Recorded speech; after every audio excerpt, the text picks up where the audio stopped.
Mkhwanazi ukhiphe umbiko wesimo sikamasipala malana nodaba lokulethwa kwentuthuko ezindaweni ezakhele lo masipala, kanjalo nokumiswa emsebenzini komphathi kamasipala, kanye nokungenelela komnyango wakwaKhokha. Imeya ithembisa ukuxazulula udaba lokuxhunywa kukagesi ngokungekho emthethweni. Abantu baseHlobane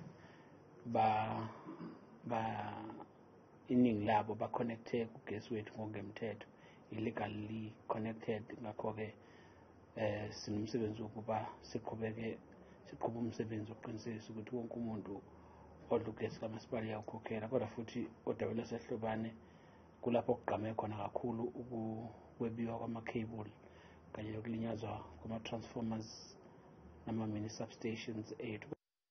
Udaba lwezinsolo ezithinta imeya esigamekweni esenzeke eHlobane uthi umbiko uzowukhipha kusasa emhlanganweni wamalungu kamasipala. Lo muntu owalahlekelwa impilo yakhe nalapho khona kwakugcina kuchaphazeleka igama lami, kodwa-ke umkhandlu wathatha isinqumo sokuthi aku-investigate. I-report iyahlala iphambi komkhandlu kusasa. Sisekuzo ezithinta omasipala, umkhandlu waseTshwane uthi ubhekene nesikweletu sika-23 billion wamarandi. Lokhu kuvele ekhathi imeya lomkhandlu yethula umbiko wayo ukusetshenziswa kwemali. It is really difficult to go on large-scale cut-offs and to run publicity campaigns to tell your consumers they must pay their bills on time. If waste removal trucks are burning, if garbage is piling up, and if there's an overall crisis.